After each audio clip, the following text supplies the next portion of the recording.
call up the doctor said, you better get back to bed and get some rest. Oh, oh. Fire's in your head,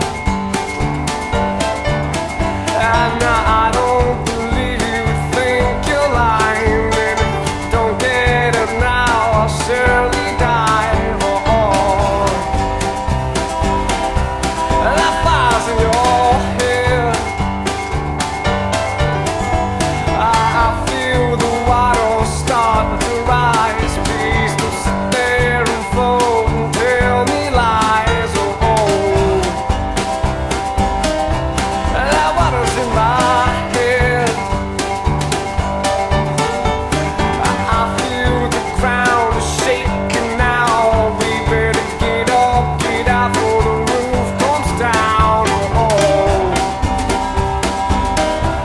That shaking's in your hands.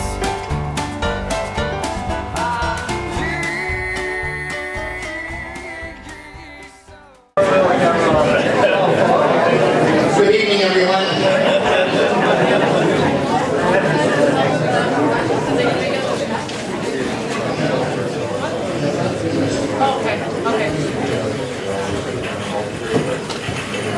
Good evening, everyone. My name is Gord Robinson, and I'd like to thank you for coming to this meeting.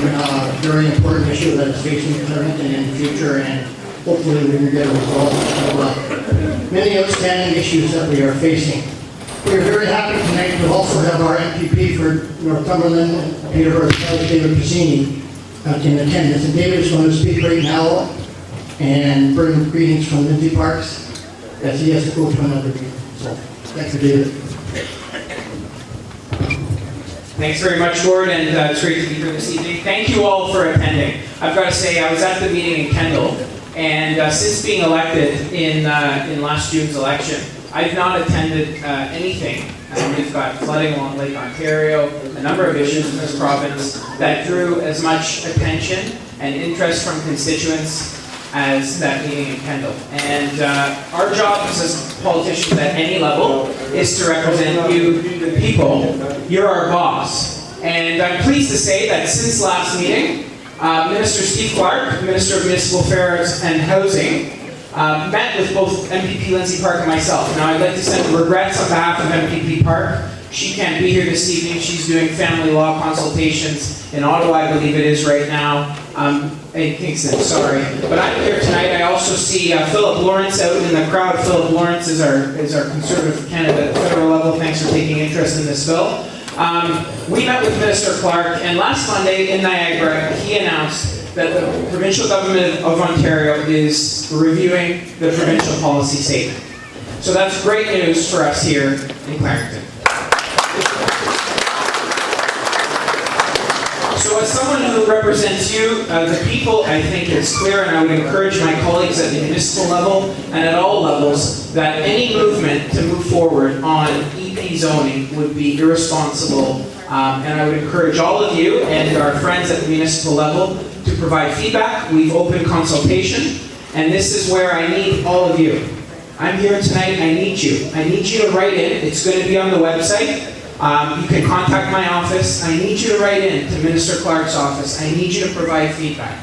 Many of you have come into my office, many of you have written to me. We need your voice. It's time to stand up loud and clear.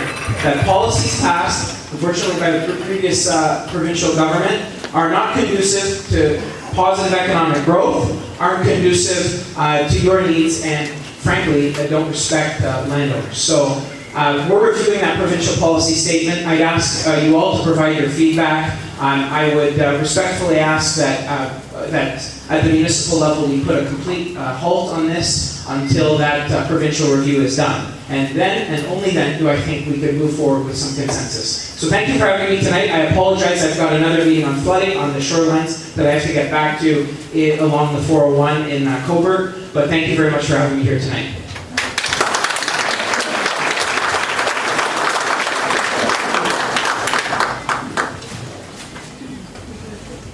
Thank you, David, and I know you have a busy life, and your support on behalf of the residents of Clarington is much appreciated, and you can relay that on to Lindsay as well. Good evening, everyone, and thank you for attending our second rezoning Clarington public meeting. I would like to, at this time, recognize Clarington staff and municipal councilors that are in attendance. Since our first meeting in Kendall, we have become more organized and have set up a strategy committee and a working committee to deal with the zoning bylaw. We have also a new website up and running, and it is www.rezoningclarington.ca. Please check it out and sign up so we can keep you up to date. Bev will provide more information in her presentation.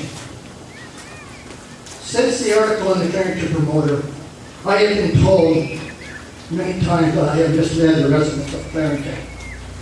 My feeling is, if anyone has misled the residents, it was our elected officials and municipal staff that did this. Where was the openness and transparency they all talk about when going through the official plan process? Did they follow the Municipal Act when going through this process, or did they just follow the Planning Act? A lot of unanswered questions here. How many of you knew back in 2017, the municipality did an official plan review and rezoned 49% of our land EP, which was supported by our previous council, and this needs to be fixed before moving forward. I have had numerous property owners tell me they have been to the planning department looking to build a new building and have been told, sorry, that parcel has been EP in the official plan, and EP is environmentally protected. So they walk away shaking their head. They all say they support and promote agriculture here in Clarington. But here we go with another layer of restraints. Staff keeps saying you can continue to farm your land, but we all have a feeling that the restraints will become harder to farm the land they own in the future, with the municipality and the conservation authority regulating what we can and cannot do on our land. You need to contact your local councillors and municipal staff and let them know you are not happy with this zoning of your land. They say we can ask for property inspection, but why does the property owner have to justify a mistake that was made by the municipality and the conservation authority? They should have done this prior to the passing of the official plan.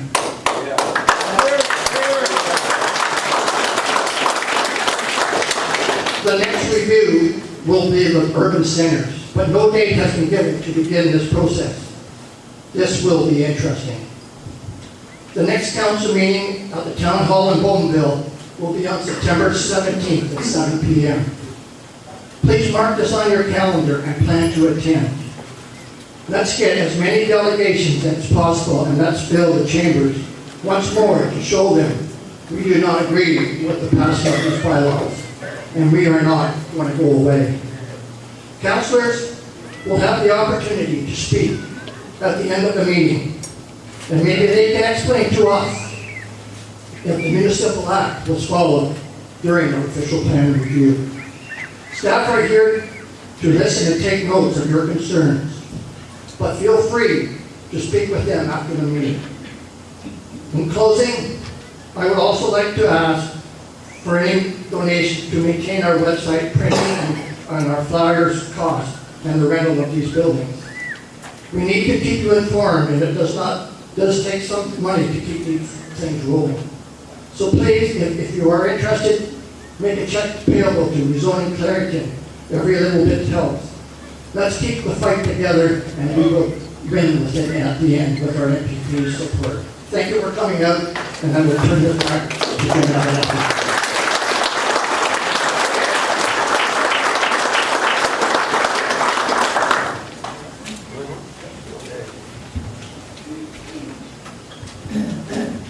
Okay, thanks, Stuart.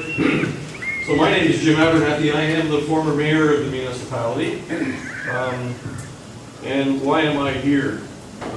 Well, I guess I'm here because I'm the guy who wrote the story in the little paper that I have that circulates maybe quarterly. Newspapers are a dying business, so you don't see that see it out very often. But that's the reason why I'm here, and also to say that I stand by every word that was written in that article. notwithstanding that some people are being critical about it. But I think you'll find that I have no problem justifying everything that I said in that article.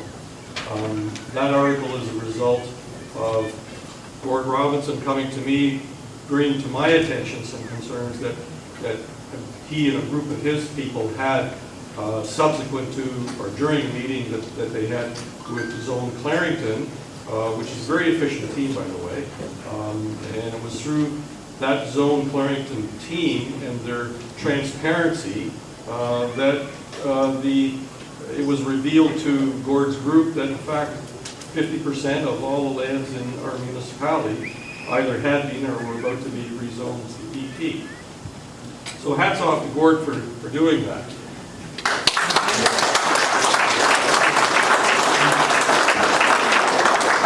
I'm also here because I'm a realtor, and many of you probably don't know that I've been a realtor since I was 26 years old. By the time I was 35, I moved up through the chain of command at Royal LePage, which at that time was Canada's leading realtor, to the position of Senior Vice President, Regional Manager for all of the offices north of the City of Toronto, north of Steeles Avenue, and everything east of the Rouge River. So that was quite a responsibility for a young man, but I do have a lot of experience as far as real estate goes and values. I'm also here to say, okay, that if you had two identical pieces of property, one with EP zoning and one without, it goes without saying that the one with the EP zoning would be worth much less than the one with EP zoning. And that is one of the largest concerns that many of you have. I think if you were to ask your realtor if that was the case, I'm sure that he would agree with my opinion.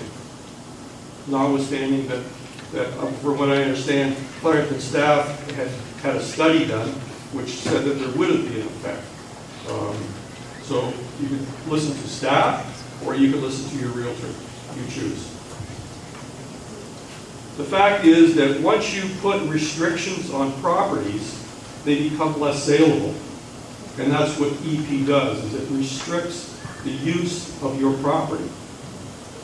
So once you do that, there's no question that what happens is the value of your property is reduced because buyers are less interested because they don't want to take on the challenges that are created by EP zoning. So, with that said, I would encourage you all to get copies of maps of your property, your neighborhood at the back. Register, get your name so that you can get updates, and by all means feel free to donate. We have no idea what the costs are going to be, but there will be some costs involved in organizing and communicating with everyone. So I'll turn it back to Gord. Thank you. Thank you, Jim. Now coming to the podium is another part of our strategy committee, and I'm very honored that she came forward and has offered to help me go through this process. And her background as an MP, it sure helps, and she has opened a lot of doors that might not have been open if I had called. So I welcome Bev Holden.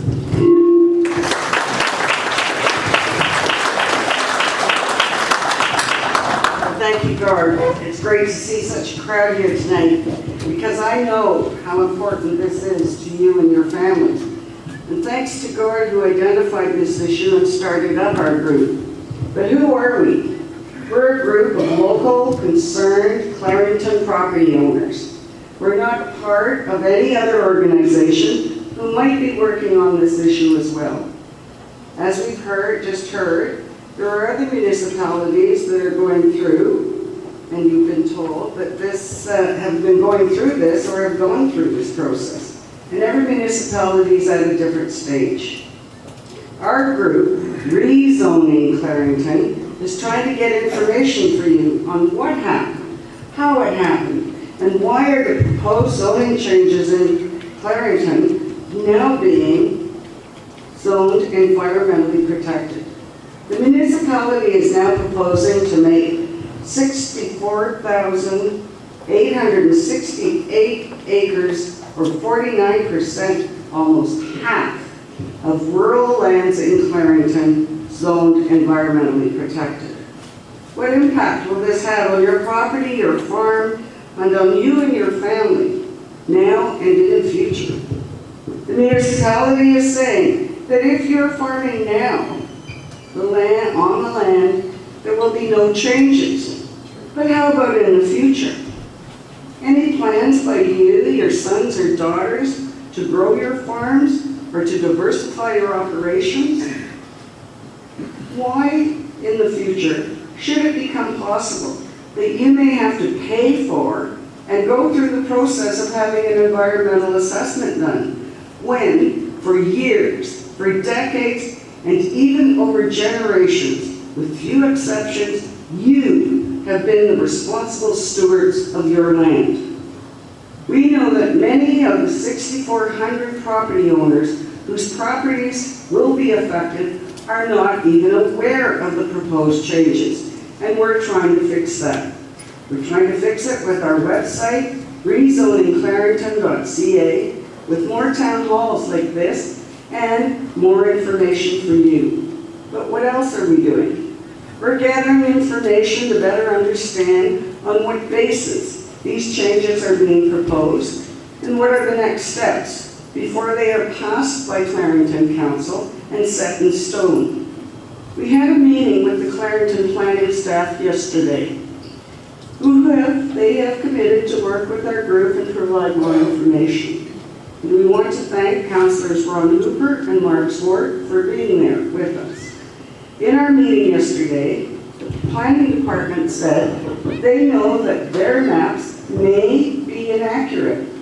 They were based on maps from other sources, and some of those maps they've used may be outdated. They told us they're not allowed onto your property without your invitation.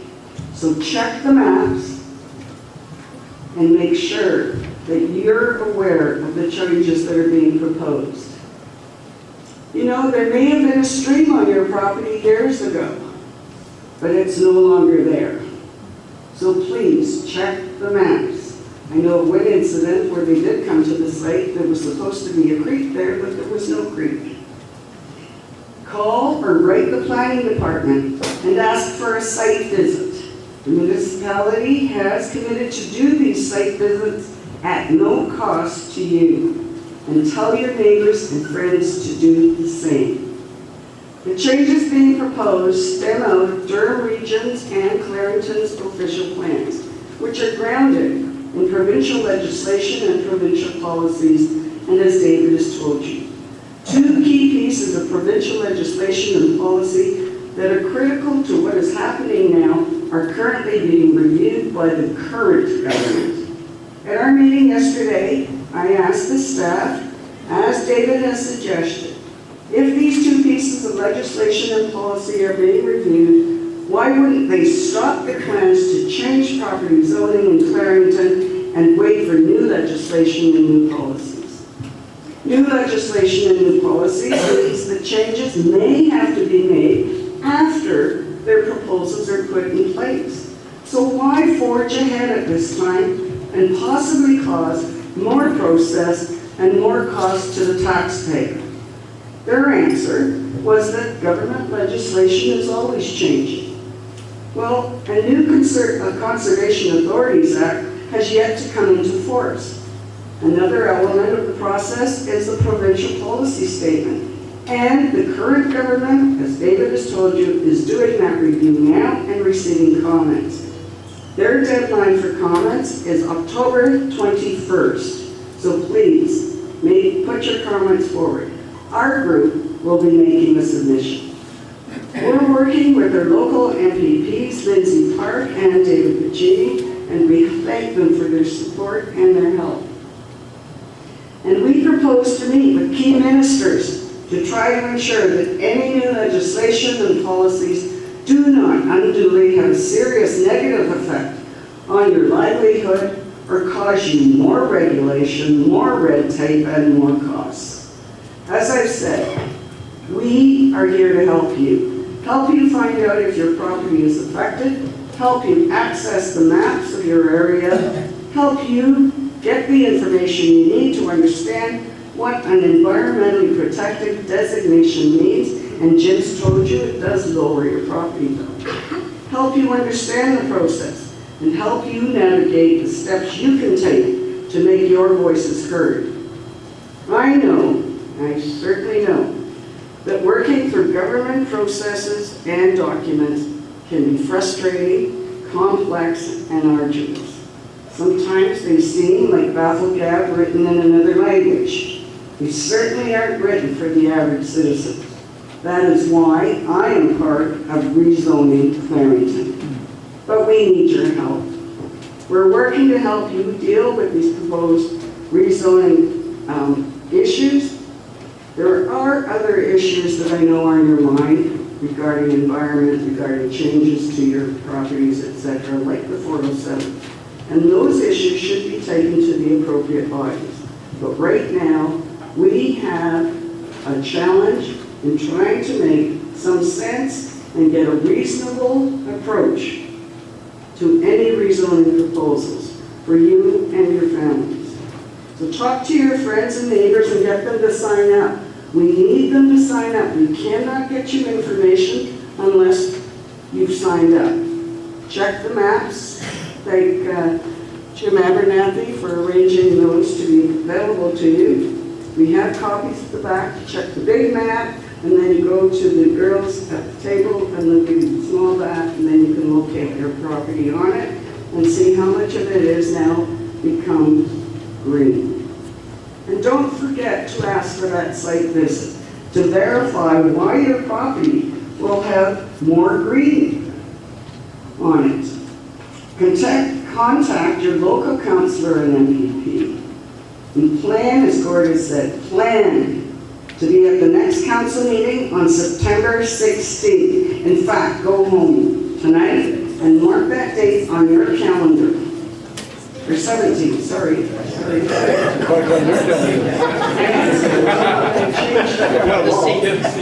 You know, I had 17, I changed it because I went to a municipal website and looked for their schedule. And I found 16th somewhere. Yeah. Anyways, ask Doug, will check that before you go. But also, ask to make a delegation or to speak at that council meeting. Your elected councillors have to hear what your concerns are.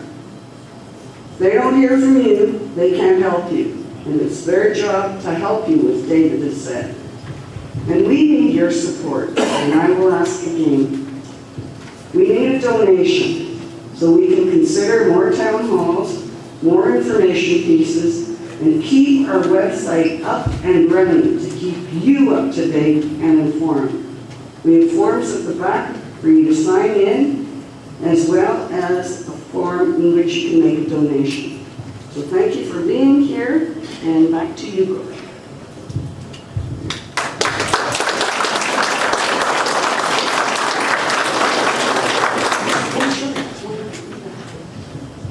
Just wanted to add for everyone, because I mentioned the policy review, to go online, you go on ero.ontario.ca. When I get back to the office this evening, I'll post an article on davidpiccini.ca, so you can go online there, and I'll make sure I have the exact link, because on ero.ontario.ca you have to find the right policy proposal statement to provide your feedback. So I'll have that exact link on my website, and I'll share it with the team here so that they can post it on their website as well. So I just wanted to add that. Thank you, David, and that's the kind of cooperation we have been receiving from our MPPs, and it really goes down that they're here to support us, and I really want to say thank you. And one thing I did forget about at the start, the washrooms are as you came in, if you need to go to them, and the canteen is open, and like most halls in the municipality of Clarington, they're run by volunteers. So if you'd like to have a drink, please go back and support the girls at the back, because it is hard to run town halls like this in a small community.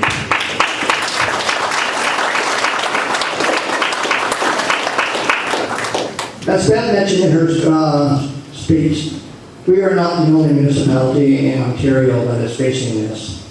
And I'm very honored to have become good friends with Russ Robinson, and he is from East Gwillimbury in York.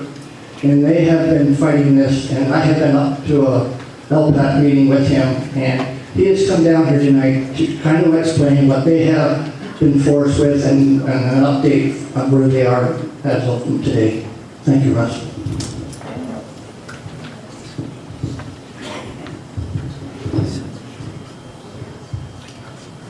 Hi, everybody. I actually was at one of your town hall meetings before, and once again, I'm just blown away by how many of you guys get together and talk to each other. It's so good to see that. This is something that touches you, no matter who you are. It makes you feel kind of weak, powerless, you know, when you figure out that you're going to lose some of your land and you don't know anything about municipality, bylaw, or policy, and you work all week and you can't really go home. You got a family, you can't go home and read this stuff. It can drive somebody crazy. In fact, in our town, it's caused, you know, a lot of people health concerns. You know, it's just been a hardship on our town. 2 years ago, I started to get into this. I found out that our backyard, we had only 5 acres of land, and 60% of it was being EP'd. And I didn't know what EP was. Environmental protection, I said, okay, great.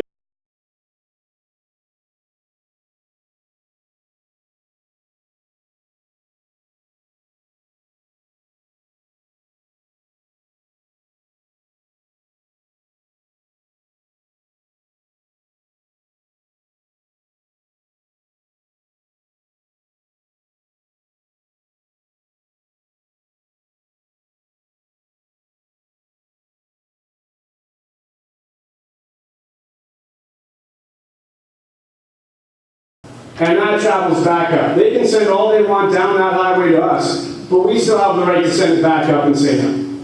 And that's where you need to stand together, keep on top of it, and you guys are so lucky to have Gord and these guys up here fighting for you, and you guys are all together, so we'll be watching, and just know that there's a lot of municipalities out there with the same fight. This is common people trying to keep their common rights. So congratulations on getting this far, and I'll be watching and hoping for you guys, so thanks so much.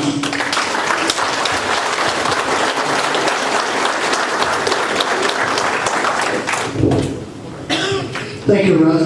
The one area that Russ and I really do not agree on is the support our local council has been giving our association and the residents of Clarington. I think it's time that our local council stand up and support Councillor Trail and get this resolved and dealt with.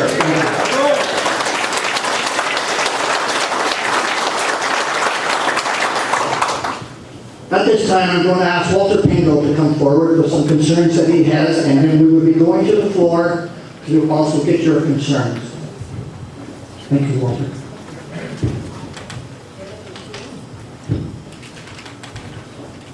Well, hello. Walter Pingle, Pingle's Farm Market.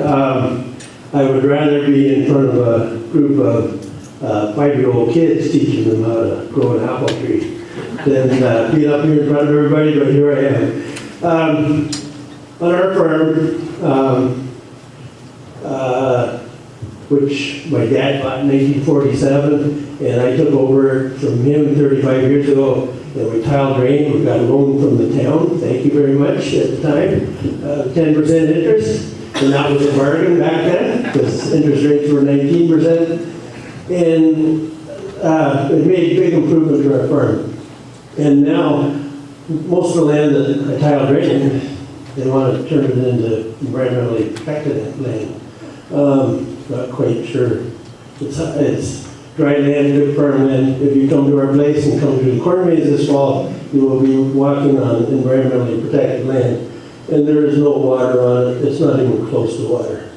I don't know why they're doing this. I think the town has been given this project to pass and get it through. They didn't design it. They didn't come up with this idea. I think maybe they feel obligated that they should do it or have to do it. I'm not sure about that. My dad fought in World War I, or World War II. My uncle died in World War I. 3 of my uncles were in the war. So that you could have a say, and we are free to do what we want. And it appears there's some people, and I'll just say about the mayor. He said, I don't think it's about rural people and urban people. It sure as hell is. But we're having urban, Clarington, put all the rules on us, rural people out here. And I just think it's wrong. And we don't have very much.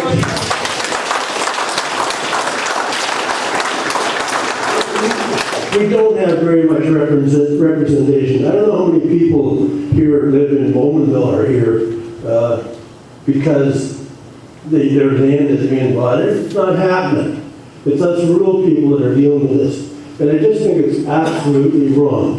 And I think our council should say to the province, this is not right. Here it is, take it back and redo it or get rid of it. The creek on my farm has been the same creek since we cut the forest down here. It hasn't changed. It hasn't got bigger. Coca's buying land up on the Oak Ridge Moraine that doesn't even have water on it. Why are they spending our tax money buying land that their job is to protect the streams and the creeks? They're running maple festivals with our tax money, competing against farms like me and other farms. We don't do maple festivals. I don't get it. Anyways, we're in this room, and I just think town councilors here that if this gets passed, not sending somebody out to my farms and I argue with them about what part of my farm is EP or not. The whole thing should get thrown in the garbage.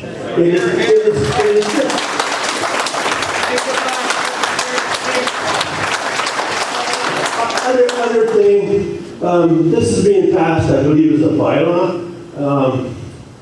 Fay Langley at the last meeting stood up and said, if the farm has 10 acres of farmland, and this is passed, then you will still have 10 acres of farmland. So in most of the farmland, it's going to have this minimum vegetation area. That minimum vegetation area is part of the bylaw. So are we being told we're going to pass the bylaw but not enforce it? I don't get it. Like through our corn maze, we would have a row of minimum vegetation, whatever that means, and I'm assuming that's a row of trees. Well, you know what? I don't know the councilors even know what that means. But it's on the bylaw. There's hundreds and hundreds of acres of this minimum vegetation area. And nobody said what that means. Except, if it's on your farm and you farm it now, you'll be able to farm in the future. That's the only answer we've had. And I don't know. I just think something's getting pushed over on us rural people that don't have much say. And coming out here. I appreciate everybody coming out, and I'm not sure how this is all going to turn out, but I think that it should get thrown in the garbage can.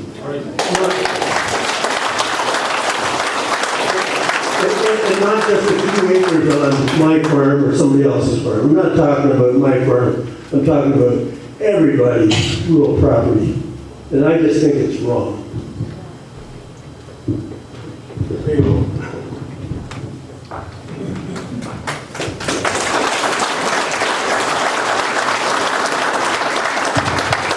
Thank you, Walter. And you people would not realize the number of calls and emails that I have received since the article in the Clarington Promoter that has said this very same words as Walter has just indicated, that where is this coming from and where is it going? And thank you, you two, for getting this going. Thank you, Walter. So now I'm going to ask anyone from the audience that has concerns or questions that want to bring forward. There is another mic here, but I'm also asking you that please be polite and respect everyone else that is in this room. Thank you. Peter?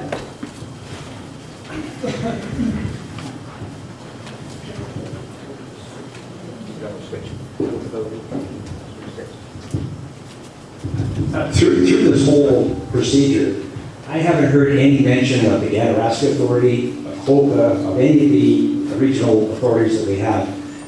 To me, we need to challenge their authority. We need to push back.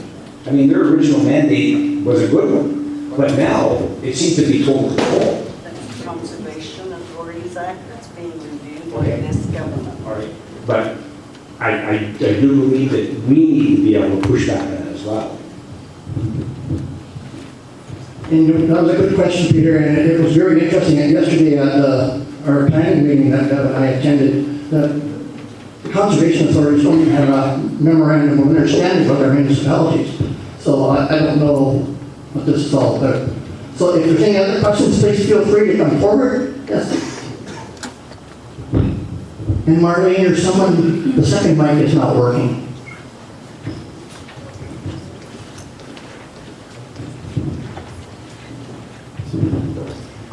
I've never spoken in front of this many people before in my life. So good evening. I just wanted to say that I recently moved to Thera. It's been about just shy of a year in Newtonville, on Newtonville Road. And I just found out about this at 5 o'clock today. And dropped what I was doing so I could be here. And I've actually come from Bowmanville originally, so I was an urban person. But I also came from EGLA. Church and Pond. I had 2 acres of land. I moved in with my boyfriend. I hated it. Convinced him to move out in the country. And now I'm joining your fight because I was told via flyer, via a volunteer, that this is going on. Why is the city and my municipality and nobody else telling me, hey, this is happening in your area, but here's your bill for your property taxes?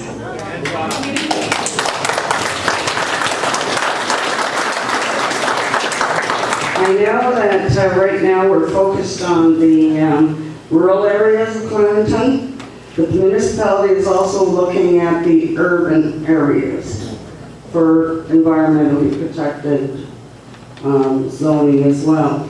So when I think about Orono, where I live, and I think about the Chomsky Road and that creek going down the back, it means no more decks, no more pools, no more sheds, all of that kind of stuff, unless you pay for an environmental assessment and go through that whole process. So if you've got friends that live in Hampton, or Tyrone, Kendall, Orono, this is coming to them very soon. Thank you, Beth. Mark, and by the way, our land is going to be about 90% reassessed, so we certainly have an interest. I would like to know, since I don't pretend to know everybody in the room, I'd like to know which councillors are actually here. I would like to know which councillors are taking an interest in supporting us, and I will assume that all the absent names are all the councillors that haven't taken an interest. Can you give me that information, because my wife's taking notes, and there will be emails sent. Just ask them to stand. Okay, thank you for the question. Councillor Trail is on vacation, so she sent her regrets to me earlier this week. Standing at the back is Councillor Jones, if you put your hand up. Councillor Hooper. Councillor Neal. And I think I've seen Councillor Swartz here also. Yes, thank you. So they are our representatives. Councillor Anderson is not in attendance, and our mayor doesn't seem to want to come to these meetings. I don't know why, but you think he would be because he says he represents the people of Clarington. So is there any further questions? Maybe we need to hear from the councillor. We will later. It's Rick Balka. I moved out to Clarington about 20 years ago after I retired. Bought a small 10-acre parcel of land just north of the village of Hampton. Unfortunately, 407 is right at my door. I don't know how many here have 407 right at their door, but I'm considered to be in the strike zone. I'm the only living soul between Old Scugog Road and Durham 57. So I've endured for 4 years, hospitalized twice for air pollution. That with this 407 going through, they took no account. When I moved there, I had 4 neighbors. It sold out to the 407. I used to look across at all GreenBelt, which is really nice, and I understand progress. They used to have all manicured lawns, which is really a blessing. It's like having a decent neighbor that looks after his property. Today, there's a small parcel directly across from my front door where a house actually stood, and it is now weeds about this high. Now, with the amount of wind that's gone through, it's literally destroyed. I used to manicure 6 acres of grass and what have you. So anybody that's fronting or is supposed to or has issues with 407, I'd love to talk to you. I have threatened them with a class action, to which, and I'm still waiting to see the outcome of it. They said, oh, we're going to make you happy after we leave. This is provincial stuff. Literally destroyed the inside of my house. I don't know if anybody's got dust issues or breathing issues, but I was hospitalized for breathing issues. I was thinking maybe I had COPD or some silly thing, but for 4 years now I've had all my windows closed. When I walk in the house, it's like a vacuum. It sucks in all the dirt. I have I've got videos of over 600 trucks a day passing in front of my house. So if anybody has got land and you're looking at my neighbor, he's got a white house. It used to be white. Today it's a very dirty gray. My house is gray, so it doesn't show the dirt as much. But I went on my front window back 4 years ago because I got tired of cleaning it. This environmental thing. Yeah, Rick, this evening, I know you had your concerns with the 407. Our committee is dealing with the EGLA. Well, I'm getting to that. Okay, because where I am was not green. They have now made me 100% green except for my house.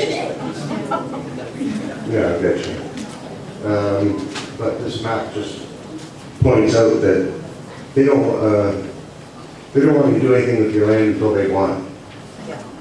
And that's what it's boiling down to. Because I'm sure that somebody's going to come along, get paid the back end, the next thing you know, they're going to be building subdivisions over your land.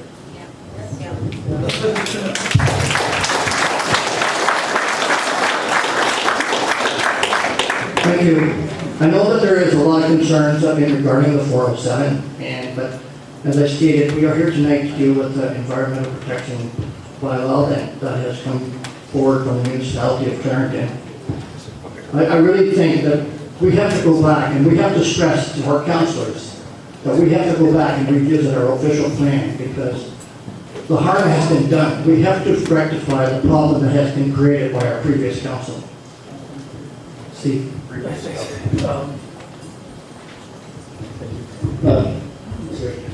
Steve Shine, my wife have a property just on the next concession, 140 acres, and it's also highly affected. So I had a question of you, Gordon. I don't know if you know the answer to it, but the rezoning, the size of the rezoning is 49% of all of the land mass in Clarington. But does that include or not include the 90-meter minimum vegetation zone? It probably doesn't, I assume. They do not know the answer. Do you think it does? That's one of the questions I had because I was concerned whether this property affected an even greater area than that. That's one issue. Second is I'm a lawyer in this area, although I own property in the vicinity. I had mentioned that and wanted to give some indication of what Jim was saying about valuation. I have a client in an estate issue that had property that has been affected, and we had to do an appraisal for capital gains and estate tax purposes. The appraiser had information from the planning department saying, although the official plan has been changed, the zoning hasn't yet been changed, therefore a building permit was available. Of course, when that was tried to be verified through CLOCA, there was no attempt or ability to obtain any kind of zoning. So there's no building that could be built on this property, and the valuation dropped almost 75%. So, because this is a now 12 or 14 acre parcel of land that's useless. And it is nothing more than expropriation without compensation.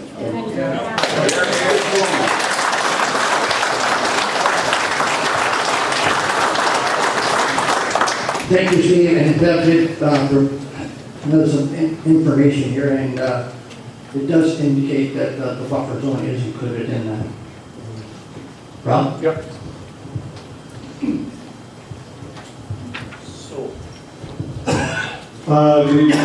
My name's Rob Whitehead. We have 65 acres up by Mossport.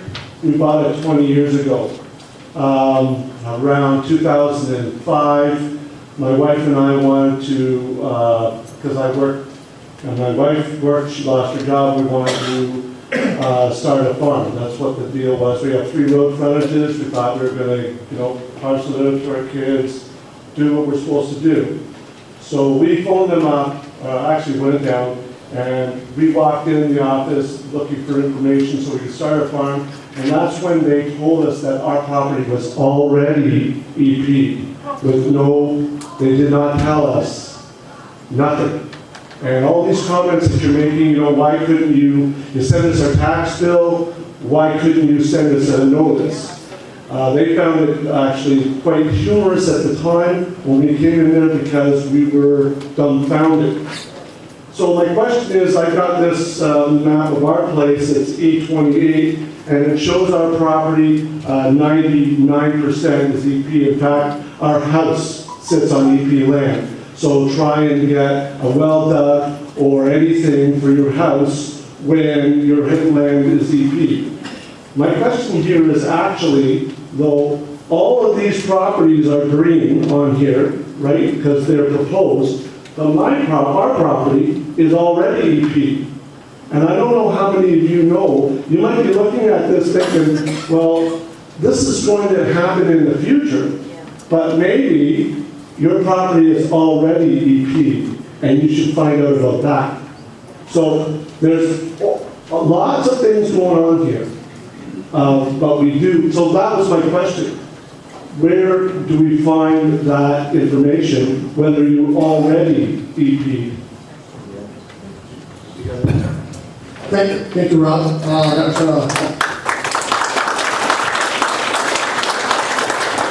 been a question that has come up pretty regularly in conversations I've had with residents.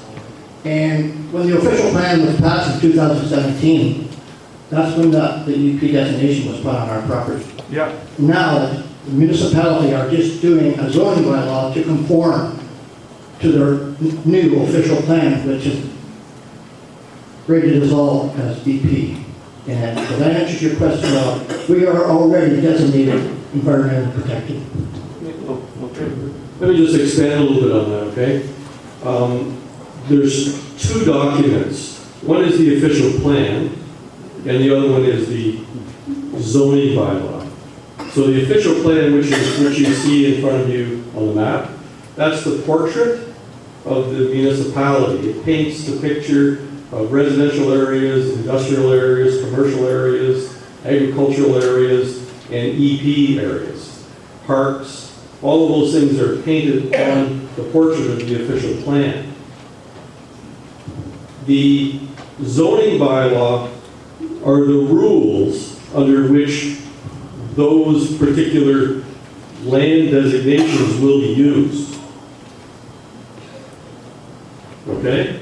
So within the zoning bylaw, there will be requirements for setbacks, for meeting building requirements, for height restrictions, for having buildings or not having buildings. All sorts of things. That's what the zoning bylaw is all about. And with these maps you have here, that's the detail. The hash marks are the setback, which isn't necessarily mentioned in the official plan, but it's the setback that's described in the zoning bylaw. And again, the zoning bylaw, which is a process that the municipality is going through, and they've been going through that process in a very open and transparent way.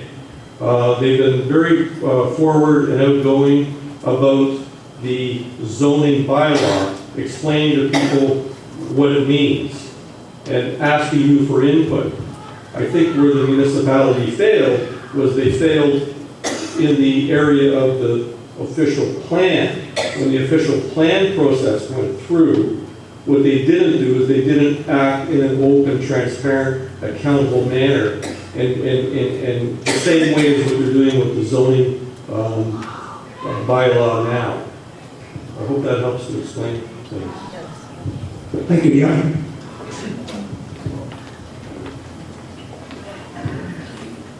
Thank you very much. Alex Kreppel, Mossmore Road. My family owns land up there. First of all, a little cautionary tale. I was living in Ajax. I had property there. When the GreenBelt came in, I went to an official meeting and was shown the map that there would be nothing extending down from Taunton Road south. And he said, you're not affected. In the 11th hour, there was a deal made that threw a whole bunch of us in there without any consultation. And a lot of people hired lawyers and stuff like that, and they could not change it. So just a little cautionary tale. The other thing regarding land values, I can tell you from experience, Jim's telling you the truth, that we lost a lot of our land value because of designations that are very restrictive. But getting back to the situation here, my family bought this property in the 80s. We've been reintroducing native species of trees. We've been bringing up, we're good stewards. And I'll tell you something, we don't need anybody to tell us or have restrictions on how to do that, because we've been doing that for years, because we care about the environment. We certainly don't want to society where they develop every stitch of land to make a buck. There's a lot of good people in this room in Clarington that have taken care of their land. We've saved a lot of land, the trees and the green space. So, just like I said, we need to be careful and stick together. Thank you.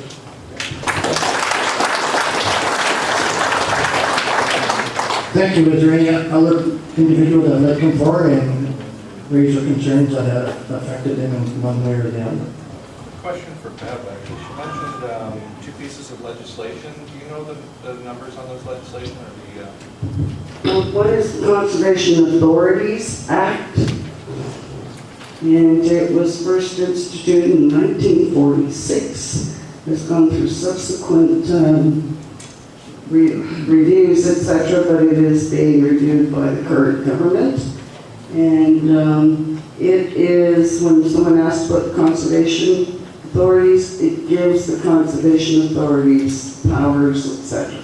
I want to reiterate what Gord mentioned yesterday, Gord mentioned. Yesterday we found out that the municipality of Clarington does not have a memorandum of understanding with the two conservation authorities who, with the municipality, will come on your property and do your site visits with you. They're the ones that will come with the planning department and decide whether you can build what you want or make the changes that you want. But we don't know what the relationship is between the two conservation authorities and the municipality. You think we should?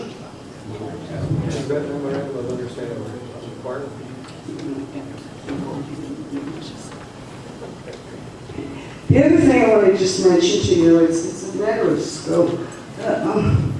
My property is severed off the dairy farm. It's not very big, but when I bought it, I thought, oh, it's got a stream. It's got a little creek, isn't that lovely, right?